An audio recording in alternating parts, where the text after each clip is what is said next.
This is some art that I painted for my dad over the years. I think that's West Wendover, Nevada. It's where he wanted to move for a long time, just out in the middle of nowhere. It's from his other favorite place, Las Vegas, and his favorite car. And it's just some cute random fox that I found on the internet. Did a painting on a piece of scrap plywood. And that's my Uncle Bob, my late Uncle Bob, his brother, and the guy that I'm named after.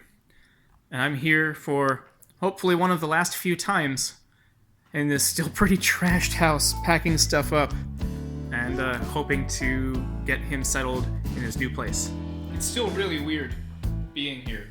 I don't have a whole lot of attachment to the house, really, but, I grew up here, and seeing it in this kind of condition, he would have had a fit if he was healthy.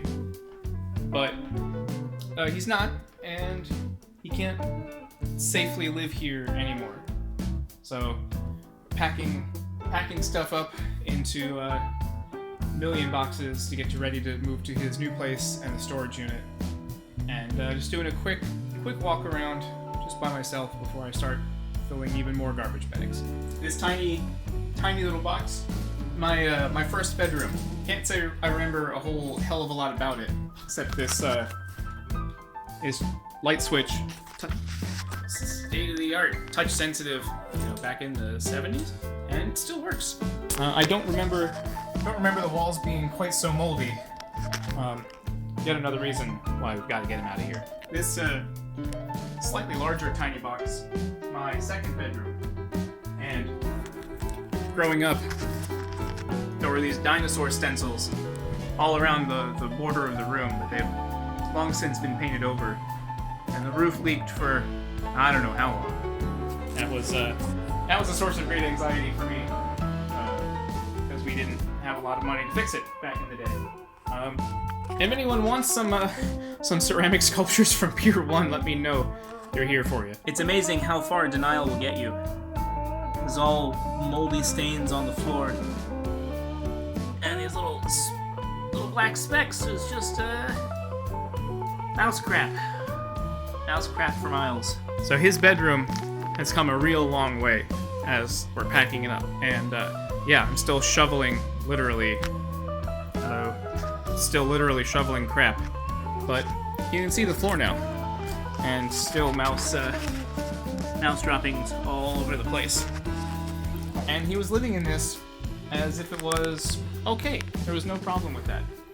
And these are conversations you have to have with your aging parents to check in on them and be like, hey, this situation, not okay. It's not healthy. And it's hard, but you've got to intervene before it kills them. My dad had this sign, I think around his time soon after being in Vietnam. I know it's always been here on this door. And this gloriously wood-paneled room was my bedroom. Well, originally my sister's room and my bedroom as a teenager. Had its own bathroom in there, and I'll save you the horror of that room. That lovely painting was a gift from a high school girlfriend, and I'm amazed it's still here. Unfortunately, The carpet is actually molding and rotten, and I'm not going to hang out in this room a whole hell of a lot longer before my lungs freak out.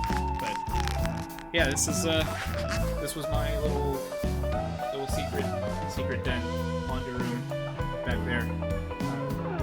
And I hope whoever gets this place and fixes it up, I hope they get a lot of enjoyment out of it. Maybe fix it up into a rental apartment. Who knows? This is the rest of the basement, more or less. It's still a dark, moldy shit show. Ceiling fell in from the dishwasher up there. But I've been testing out some of his equipment from his production days, seeing what still actually works. It's a lovely powered mixer, and those speakers still work. And a bunch of antique film cameras and projectors and other stuff that we're trying to sort out and put in storage. But he still has a boatload of records, a bunch of old reel-to-reel reels. And yeah, this is home. So hopefully, whoever finds this place, I mean, the home's already been sold.